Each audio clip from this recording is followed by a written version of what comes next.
Na lang sir, kasi kung hindi na kami magtsatsaga, wala rin kami kakainin eh. David Santos, CNN Philippines. In Valencia City, Bukidnon commuters are confused because Motorella drivers are now asking for an additional 5 pesos to the 10 peso minimum fare without the approval of the local LTFRB. A Motorella, which is a hybrid of a tricycle and a mini jeep, is a common mode of transportation in the province. From the usual 4 people, commuters say some drivers are now taking 5 passengers, partly to cope with high fuel prices. Valencia Vice Mayor Paul Murillo, who also chairs the city's Motorella Regulatory Board, has expressed alarm. He says board members will meet tomorrow to address these concerns.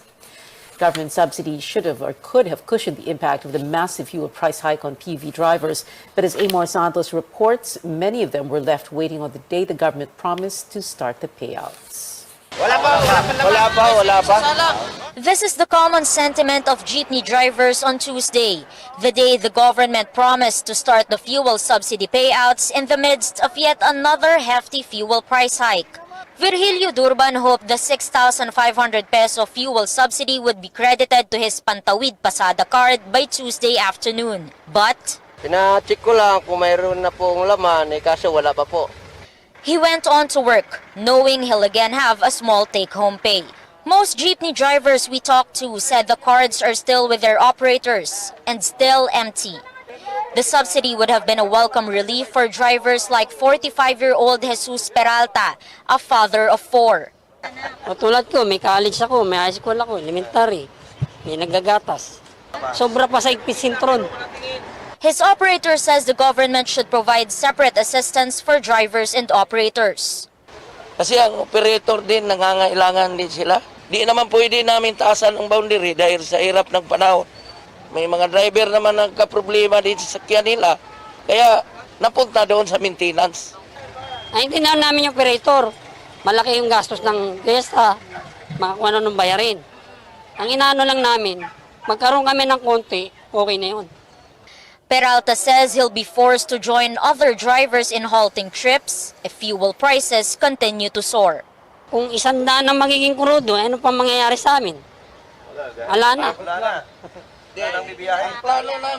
The LTFRB says over 100,000 jeepney drivers will get their fuel subsidies within a week. Others are still applying for the Pantawid Pasada cards. Wala pang card eh. Card ang kailangan eh. Kasalukuyan pa na-apply. The government targets to complete the distribution of fuel subsidies in 2 weeks. From printing of cards to the payout, drivers say 6,000 pesos will be gone in a matter of days, but they need all the help they can get. Amor Santos, CNN Philippines. Suspending excise taxes on fuel is on the table of President Duterte. Energy Secretary Alfonso Cusi yesterday said the president called for a meeting today to discuss spiraling fuel costs. Energy and finance officials are expected in that meeting, scheduled at 6 this evening. No word yet if that meeting is underway. Economic managers earlier rejected the idea of suspending excise and value-added taxes on oil and instead offered other interventions. Meanwhile, officials are looking into supposed anomalies in the distribution of aid to workers in Quezon City. The Office of the Ombudsman says it is conducting a motu proprio investigation into the Labor Department's TUPAD program. The Cash for Work assistance aims to help displaced or disadvantaged workers amid the health crisis. The Ombudsman says its probe will focus on alleged illegal payment deductions and collection of processing fees from beneficiaries. The DOLE earlier suspended the TUPAD program in Quezon City over reported irregularities.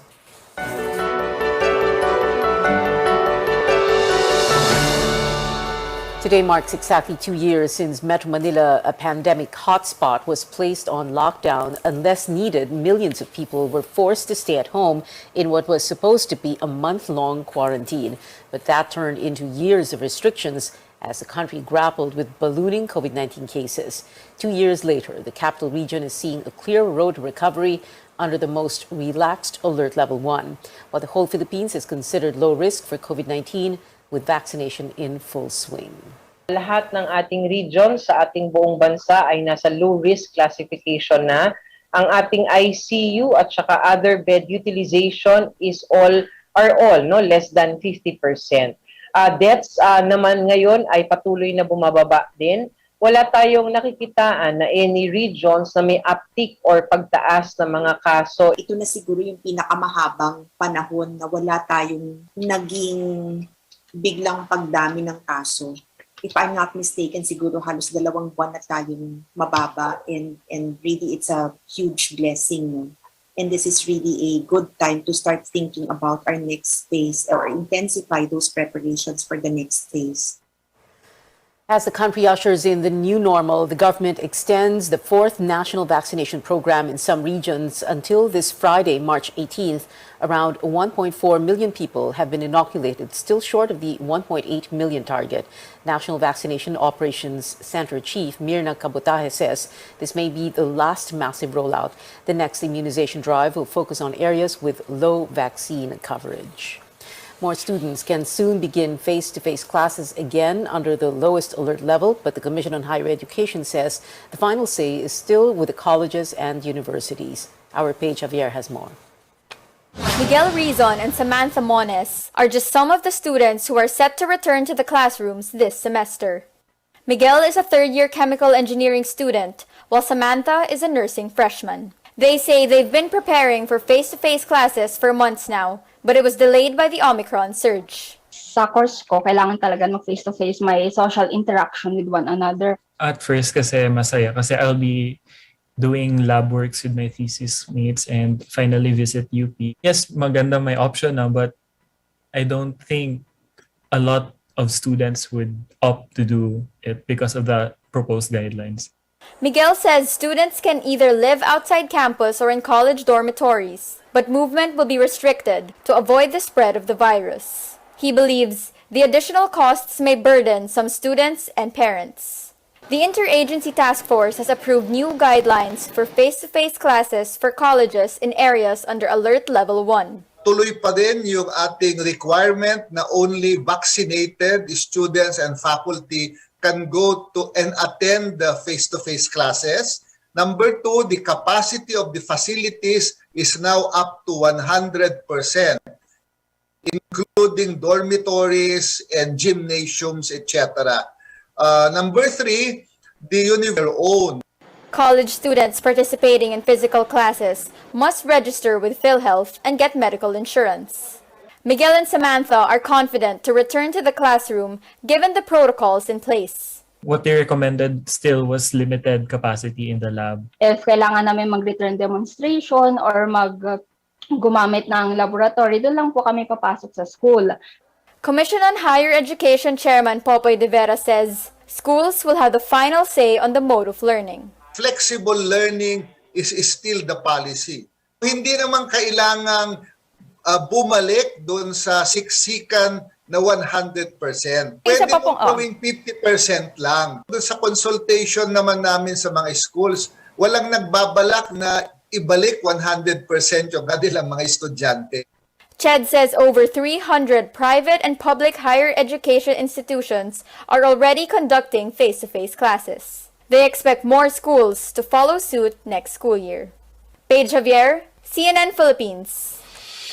Up next, a walkthrough of the Commission on Elections ballot printing process ahead of the May polls, and what are presidential candidates saying about the latest Pulse Asia survey, where former Senator Bongbong Marcos leads by a whopping 60%. Newsnight returns after the break.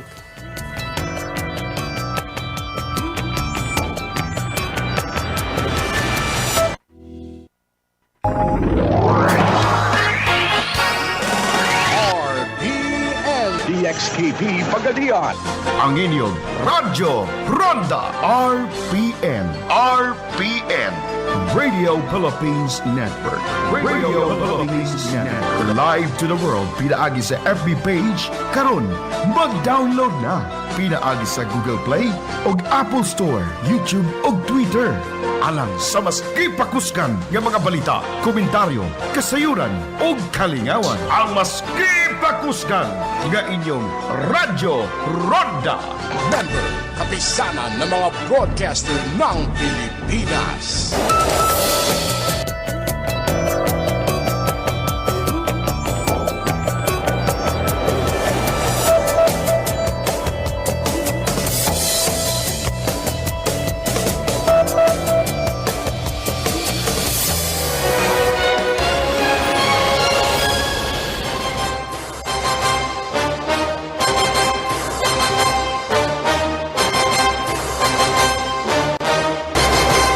Welcome back. COMELEC gives a walkthrough of its ballot printing process as groups call for more transparency 55 days before the Filipino votes. Melissa Lopez joins us live from Quezon City. Mel, go ahead.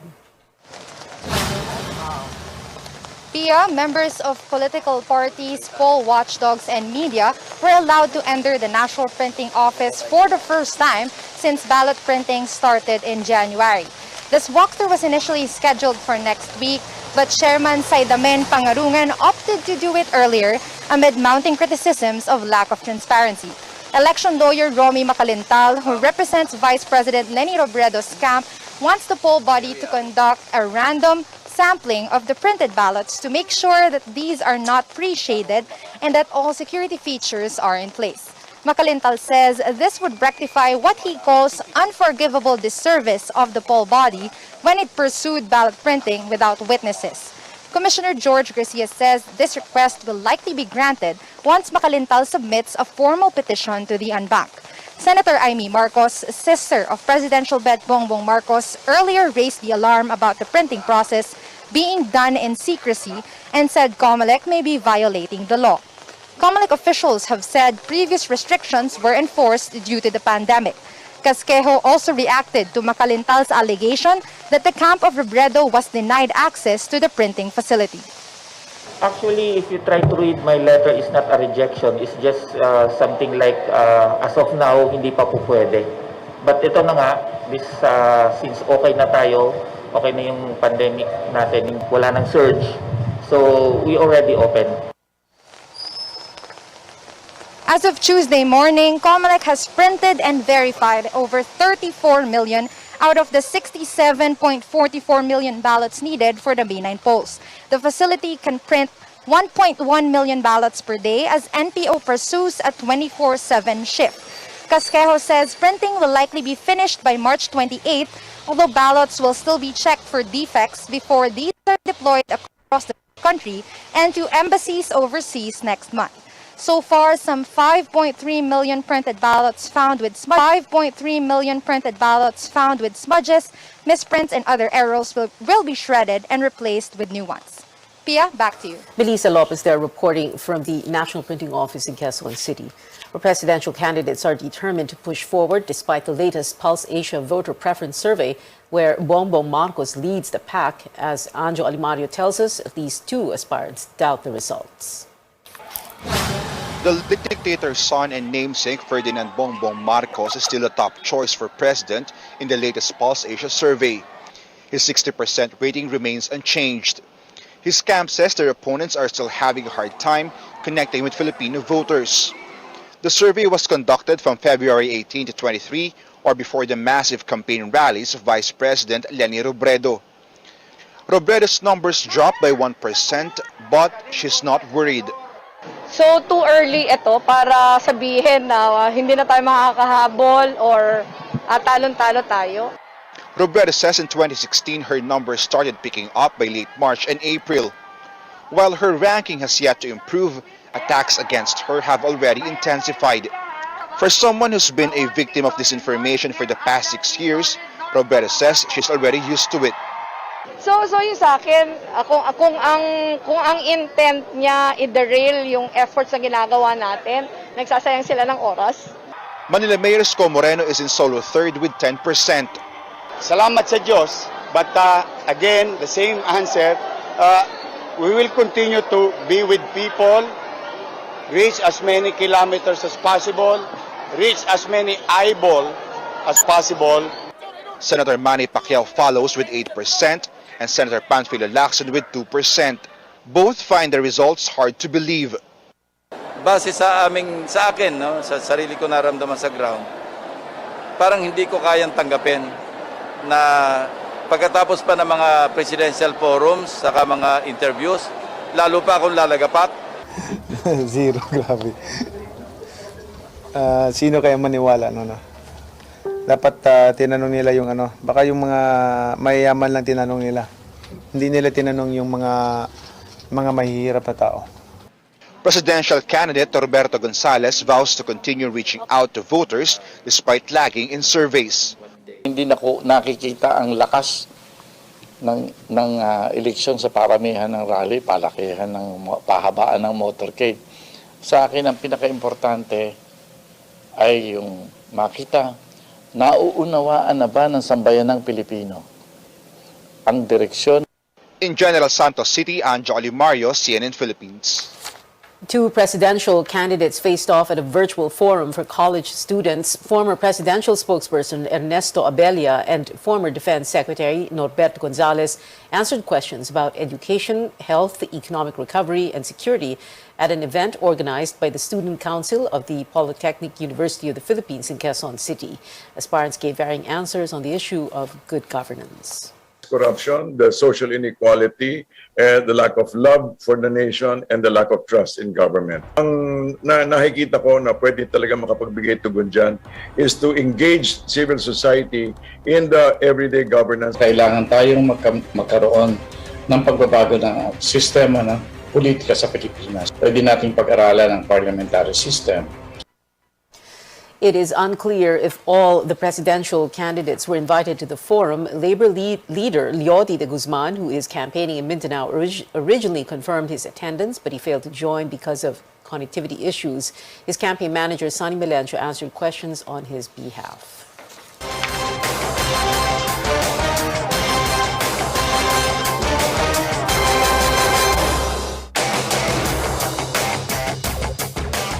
A security expert raising concerns over China's intrusion into the Sulu Sea. The Foreign Affairs Department has summoned Chinese Ambassador Wang Xilian over the illegal incursion and lingering presence of a Chinese Navy vessel in Philippine waters last January 29th. The vessel claimed it was only exercising innocent passage. For us, it's a security threat. It's very clear that China's presence in that area is a threat to our security because it's creating a security anxiety. Because we feel violated, we feel that our territorial integrity is being violated. We feel that they are incurring in our territorial waters. So it's very clear security threat. But whether we can legally account China for their actions, that's another matter. This is not the first time the DFA summoned China's ambassador. In 2019, a Chinese aircraft carrier passed through Philippine waters without permission. Straight ahead on Newsnight, only 2 days until the Miss World coronation, the country's Beth shares how her closed-door interview went. And fans of BTS can look forward to hearing this member's voice in a new Case soundtrack. Details when we return.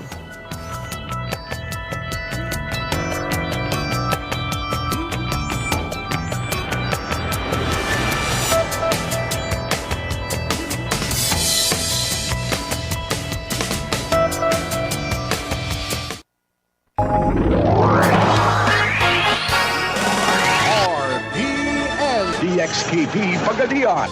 Ang inyong Radyo Ronda. RPN. RPN. Radio Philippines Network. Radio Philippines Network. Live to the world. Pinaagi sa FB page. Karon, mag-download na. Pinaagi sa Google Play o Apple Store, YouTube o Twitter. Alang sa mas kipakuskan ng mga balita, komentaryo, kasayuran o kalingawan. Ang mas kipakuskan ng inyong Radyo Ronda. Member, kapisanan ng mga broadcaster ng Pilipinas.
Welcome back. Breaking news at this hour. By tomorrow and until the end of the month, Metro Manila will remain under Alert Level 1. The Interagency Task Force also says 47 other areas will be placed under the lowest COVID-19 risk classification.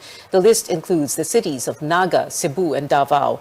You can visit cnnphilippines.com for the full list. Areas not on this list will be on Alert Level 2 until March 31st. Many employees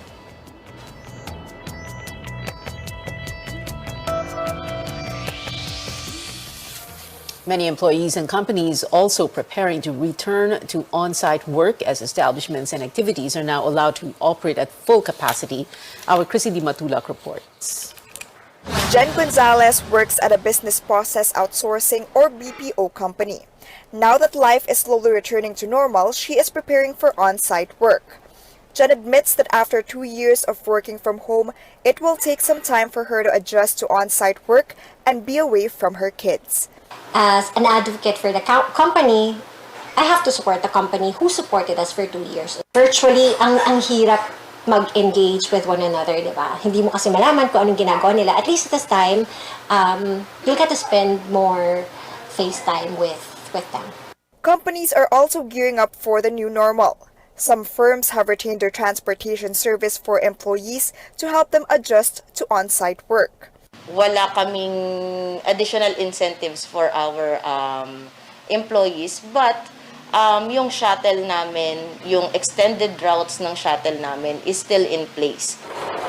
According to the Finance Department, the current allocation is for the fuel subsidy of drivers of public utility vehicles.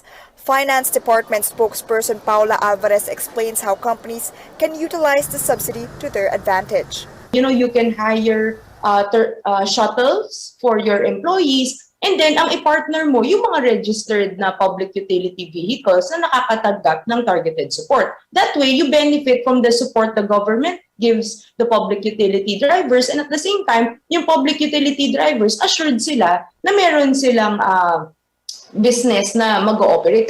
The DOF says companies can still offer flexible work arrangements. However, companies operating at eco-zones or those that are registered under the Fiscal Incentives Review Board need to use their offices for them to continue receiving benefits. Hindi sila nagbabayad ng tax. So meron silang income tax holiday. Yun yung number one. That's wala silang kahit anong binabayarang tax. Or yung mga nasa different tier na ng kanilang period to operate in an eco-zone, nagbabayad lang sila ng 5% tax in lieu of all other taxes. With a series of fuel price hikes and rising costs of commodities, employees and private companies hope that the government continues to assist them while transitioning to the new normal. Chrissy Di Matulak, CNN Philippines. This just in, the Labor Department welcomes the Ombudsman's probe into the alleged anomalies in its TUPAD program. Dole says this is the same case that the Secretary ordered investigated late last year. It adds the Ombudsman is on the right track to, quote, look into the possible complicity of some people in government. Now, moving on to other stories, no need to pull your mask down for Face ID on some iPhones. Beginning today, Apple just released iOS 15.4. This enables facial recognition for unlocking your phone and takes the place of your Apple password while you're masked up because of COVID protocols. But there's a catch. This feature only works for the iPhone 12 and newer models. The software update also comes with 37 new kinds of emojis. These include a melting face and the famous finger heart. iOS 15.4 is available for the iPhone 6s and up and some iPads. On to the beauty pageant scene, Tracy Maureen Perez giving fans an update 2 days before she takes to the stage for the Miss World crown. The Cebuana queen shares that she finished the closed-door interview in Puerto Rico today and calls it, in her words, very light and fun. Tracy is among the early favorites entering the top 30 after winning in pre-pageant competitions. Catch Coronation Night on Thursday, March 17th at 8:30 in the morning Philippine time, and a pre-pageant special with our senior anchor Pinky Webb at 8 a.m. only here on CNN Philippines. Now, this one's for K-pop and K-drama fans. Jimin of BTS will be part of the soundtrack of Our Blues. As confirmed by Korean news outlets, Jimin recorded a song for the much-awaited K-drama. The star-studded cast includes Shin Min-ah and Kim Woo-bin. Jimin now joins fellow BTS vocalists Jin, V, and Jungkook, who have sung for OSTs. And that is it for now. Join me again on Politics as usual, now from 8 to 9 in the evening, Tuesday evenings. I'm Pia Ontiveros for Newsnight, where we go above and beyond the headlines.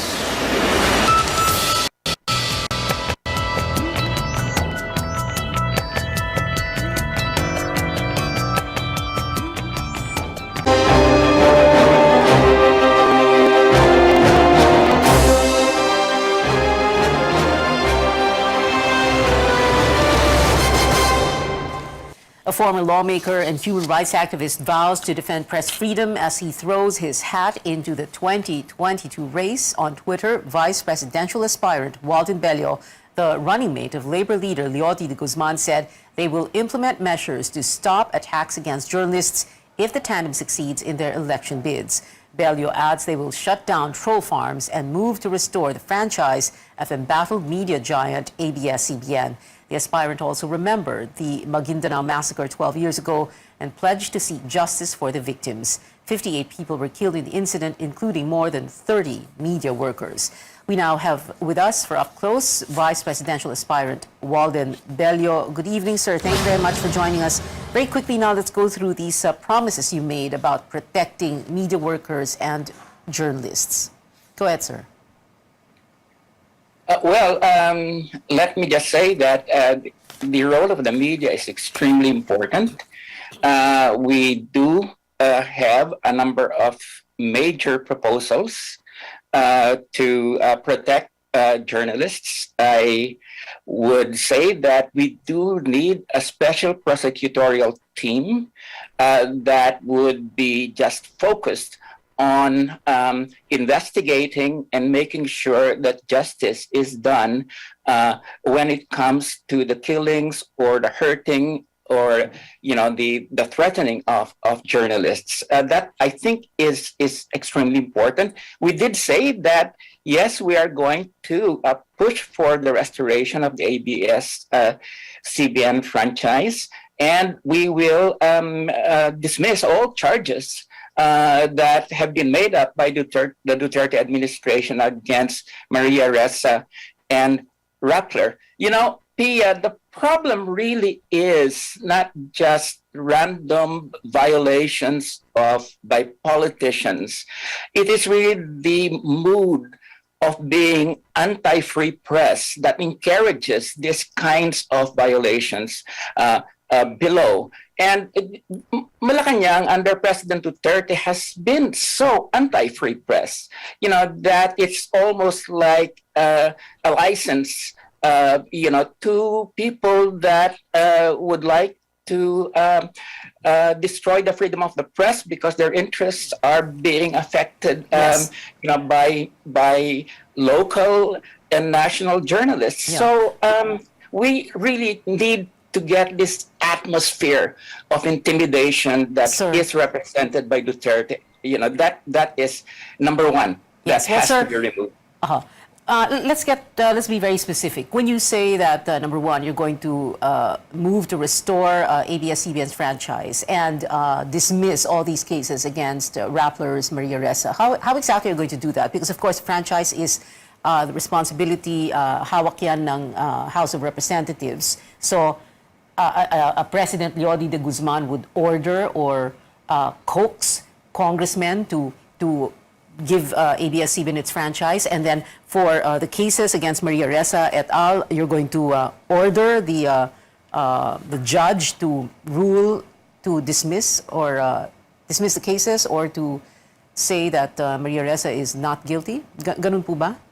Yeah, on the second, on Maria Ressa, you remember it is the executive that has launched these charges against Maria Ressa, okay? Wasn't it a private citizen? It was a private citizen who filed the cases. Yes, but it is backed by the executive, okay? And I think that once you have a different administration, that basically says it is not going to support, the prosecution of these charges against Maria Ressa, I think that will make all the difference. Alam mo na, Pia, nagbibiro tayo eh. Hindi naman yung private citizen na yun is really the one. He's being pushed by Malacanang. That's it. Wag na tayo magbiroan. That's Duterte's ploy. And if we but to go to the second point, yes, Congress will have to take a role in terms of restoring the franchise. But we all know naman, that the reason that those members of Congress voted, to take away the franchise is against because the ABS-CBN president spoke out against ABS. Malacanang. Yes, You know, okay. was because of Malacanang's pressure. Well, So, of course, yes. Well, sir, yes. Actually, this private citizen you referred to has already said before that he has done this on his own. Anyway, sir, we need to move on to another favorite topic of yours, Bongbong Marcos and the Marcos family. So, first, my question is, President Duterte has gone after Bongbong Marcos, saying he is a weak leader and a spoiled child. Syempre, top of mind for all of us kasi is that he's leading the survey. So that's why else would people be attacking him, right, sir? Kasi, diba, papansinin niyo ba siya kung mababa siya sa surveys? Well, the problem really is, that the Marcos family has, participated, led this effort to try to paint what were the most nightmarish years in our country as a golden era. No? And I think that's, the guy is not running on any platform. It's just on this image. And what we are going to do in this campaign is to expose the fact that he has feet of clay, he has no record, okay? And, that all that is being presented is an image that is wrong, that in fact was not the case. He's running on the Marcos legacy of repression and oppression and exploitation. And I think by the time that this campaign is midway, this guy's going to go down in the polls. I mean, Filipinos will appreciate the truth about this fellow. I mean, this is Marcos running again. Is, as I said, this family raped the country for 14 years. They never made any apologies, and this guy wants to rape the country again.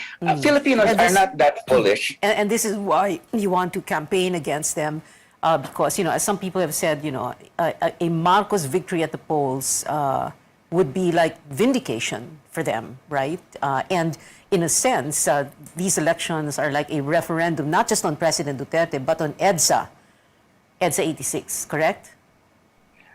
Well, I mean, I think that's true. It will be a referendum on, to some extent, on the inadequacies of what happened of the EDSA government. But I think more important is, that this is really an image of the past, the Marcos era. That is untrue. That is being sold at this point in time. As we said, I and my running mate, Leody de Guzman, are out to, the reason that we're in this process is because we are out to stop the Marcos Duterte axis of evil. And in order to do that, we are presenting a vision for the future that does not bring us back to the dark era of the Marcos period. Well, sir, yes. That goes away from the inadequacies of the EDSA period, and of course, away from the bloody reign of Duterte. We are presenting a program, very detailed program for the future, and that's what differentiates us from the other candidates. Well, part of this effort, like you say, to defeat this axis of evil, as you call it, is to exhume the body of Ferdinand Marcos from the libingan ng mga bayani where it is currently currently buried and return it to Batak. So are you saying that if you and Leody de Guzman were to win, the two of you would personally go to the Libingan and oversee the exhumation of the remains and its return to Batak, Ilocos Norte? Yes, and we will charge the Marcos family for the expenses of the exhumation as well as, sending it to Batak. But as I said, if Madame Tussauds Wax Museum is interested in this waxen image of Marcos, then we'll sell it to the, Madame Tussauds, and the money goes to, the Philippine government. So as far as we're concerned, let's exhume that body, get it out, get it to Batak, or send it to Madame Tussauds in Hong Kong. Would they be interested? I would imagine so. Madame Tussauds would, they take all sorts of images, including waxen images. Just recently, Bongbong Marcos, through his lawyer, submitted drug test results to PIDEA and the NBI and the PNP. You believe them, of course. Do you? I would never believe anything submitted by a liar like Marcos. I mean, Even this if it guy is- lied about his university degree, right? Even if it is supposedly a certification from a renowned hospital, St. Luke's, although we did try to get official word from them. Well, I would not put anything beyond this family. They could buy St. Luke's for all I care. This is not something that you would take firsthand coming, from Marcos. And as I said,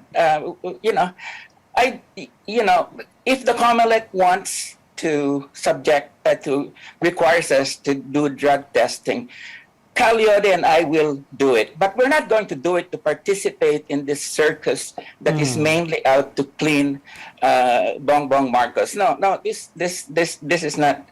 And unfortunately, Isko Moreno and Soto, etc., they're all participating in this circus at this point in time, and it's shameless. It's shameful. Okay, well, Lenny Robredo said she would undergo drug testing, basta random. But anyway, sir, we need to take a very quick break. When we return, we'll still have with us Vice Presidential hopeful Walden Bello.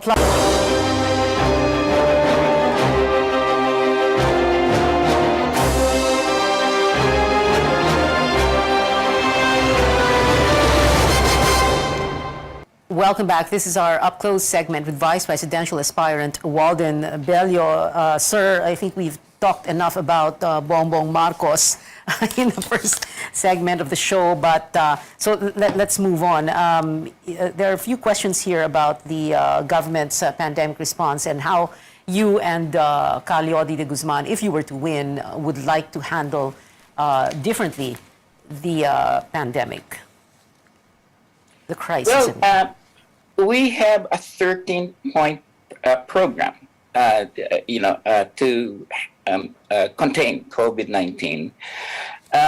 One of the first elements of this is that we want to be able to have 75% of the population have a second dose by September 2022. That is very close, if not on herd immunity. Okay, and we will also want to make sure that all 50% of seniors have a booster shot by then, and 100% of healthcare workers and 50% of the immunocompromised. Okay. Secondly, we will make sure that we will allocate 250 billion pesos for the budget for FY 2023, which is the fiscal year we will be there, to COVID-19 related medicines and vaccines as well as treatment. And we will prioritize the purchase of Milsarvir, which is one of the major COVID-19 mitigation medicines. And we will make sure that the first line of defense is preventive measures. And that first line of defense against COVID-19 is in fact in place. So this 13-point program is very much all linked to each other. But Pia, the important thing is that we are able to generate the resources to be able to have an effective program. And we are going to do that by taxing the rich, making sure that there's hemorrhage of payment of foreign debt is stopped, okay? And making sure, that, all of these allocations for things like the NTF ECLAC, which is use LCAC, is reallocated to the health budget and particularly to COVID-19 containment. So we have the measures and we have the proposals to fund them because it is irresponsible to have measures without also presenting proposals to fund them. And that is what you see in our program. Right. Yeah, well, I'm sure all these big businessmen heard you when you said you taxed them. But anyway, I wish we had more time. Tax them. Yeah. We're talking about $1 trillion pesos to be gained, from taxing the top 250 billionaires in the country. And we're serious about that. Thank you so much for being with us. I hope we can have you back here again, Vice Presidential Aspirant Walden Bello, sir. Maraming salamat po.